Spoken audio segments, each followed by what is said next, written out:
Hi అండి, అందరికీ నమస్తే. శ్రీ వెంకటేశ్వర స్వామి దేవాలయం అనకాపల్లి. ఇలాంటి గురువుని మీరు ఎక్కడైనా చూసారా? అంటే ఇక్కడ వెంకటేశ్వర స్వామి దేవాలయంలో అన్నమాచార్య వాగ్దేయ వరదాయిని వ్యవస్థాపకులైనటువంటి శ్రీ చక్రవర్తి గురువుగారు తను ఎటువంటి స్వార్థము లేకుండా నిస్వార్థమైన సేవ, అంటే స్వామివారి సంకీర్తనలు ప్రతి ఒక్కరికి తను తెలుసుకున్న విద్యను అందరికీ కూడా చెప్పాలి, అందరికీ సేవాభావంతో ఇవన్నీ అందరూ పాడుకోవాలి అని చెప్పి భజనానందంలో భాగంగా తను పొందిన ఆనందాన్ని అందరికీ అందిస్తూ ఎంతో మందిని తయారు చేసి ఈరోజు అద్భుతంగా అనకాపల్లిలో ఎన్నో సంస్థలుగా, అంటే ప్రతి ఒక్క ఊర్లో కూడా ఎంతో మందిని తయారు చేసి ఆ తయారైన వారిలోనే గురువులుగా తయారు చేసి ఎంతో అద్భుతమైన సేవ చేస్తున్నారండి. తను ఎప్పుడు కూడా ముందుకు రారు, ఎటువంటి సన్మానాలు చేసుకోరు, ఎప్పుడు వెనకుండే నడిపిస్తూ ఉంటారు. మరి ఆ కార్యక్రమాలు చూద్దామా?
హాయ్ అండి, చూసారు కదా, శ్రీ వెంకటేశ్వర స్వామి దేవాలయం అనకాపల్లిలో చాలా అద్భుతంగా పవిత్రోత్సవాల సందర్భంగా జరుగుతున్న శ్రీ అన్నమాచార్య వాగ్దేయ వరదాయిని వ్యవస్థాపకులైన శ్రీ చక్రవర్తి గారు సారథ్యంలో గురు పౌర్ణమి సందర్భంగా చాలా అద్భుతమైన కార్యక్రమాలు ఇక్కడ చేయడం జరిగింది. సో మరి పవిత్రోత్సవాలు అంటే ఆ వెంకట్రామూర్తి ఆ కార్యక్రమాలు జరుపుతూ ఆ సందర్భంలో గురు పౌర్ణమి కారణంగా ఇక్కడ చూశారు కదండి, ఎంతమంది మహిళలు ఎంత అద్భుతంగా ఆ గురువు గారు వ్యవస్థాపించినటువంటి అన్నమయ్య కీర్తనలు ఆ కార్యక్రమాన్ని చేపట్టారు. ఇక్కడ ఎంతోమంది మహిళలు చక్కగా వచ్చి నేర్చుకోవడం జరుగుతుంది. మరి ఇక్కడ ఎన్నో సంవత్సరాలు, దాదాపు ఇంచుమించు, అంటే నాకు అంతగా తెలియకపోయినా నాకు తెలిసి ఒక 15 సంవత్సరాల పైనుంచే అక్కడ గురువుగారు ఈ కార్యక్రమాలు చేయడం జరుగుతుంది.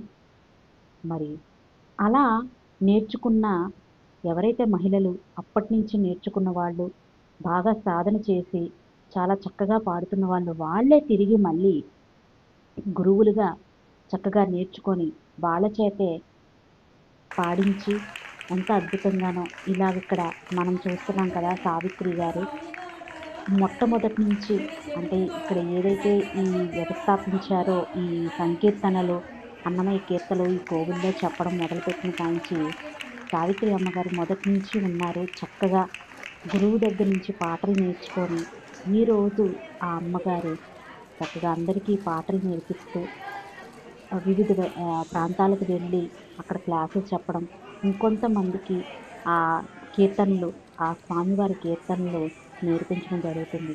ఇలా కొంతమంది మహిళలకు, అంటే ఇక్కడ చూస్తున్నారు కదా, అక్కడ వీళ్ళందరూ కూడా పాటలు నేర్పించడానికి విద్యార్థులనే ఇంత అద్భుతంగా తయారు చేసి మళ్ళీ ఆ విద్యార్థుల చేతే కొంతమంది విద్యార్థులకి నేర్పించే విధంగా గురువుగారు ఈ విధంగా తయారు చేస్తున్నారు. ఎప్పుడూ కూడా గురువు వెనకుండి ఈ కార్యక్రమాలన్నీ చేయించడమే తప్ప ఏ రోజు ముందుకు రారు. అక్కడ చివరిన వైట్ డ్రెస్ ఏసుకొని ఉన్నారు కదా! బహుశా మరి అక్కడ మనం చివరిన చూస్తున్నాం కదా! అతనే గురువుగారు. ఇంత అద్భుతంగా ఆడపడుచులకు ఆ గురు పూజోత్సవం సందర్భంగా ప్రతి ఒక్కరిని సత్కరించుకొని వారికి చీర, సారీ, గాజులు, పళ్ళు ఇవన్నీ పెట్టి సత్కరించుకోవడం జరిగింది. అలాగే వారి యొక్క తల్లిదండ్రులు, అత్తమామల్ని కూడా ఆ రోజు పెద్దల్ని సన్మానించుకోవడం జరిగింది.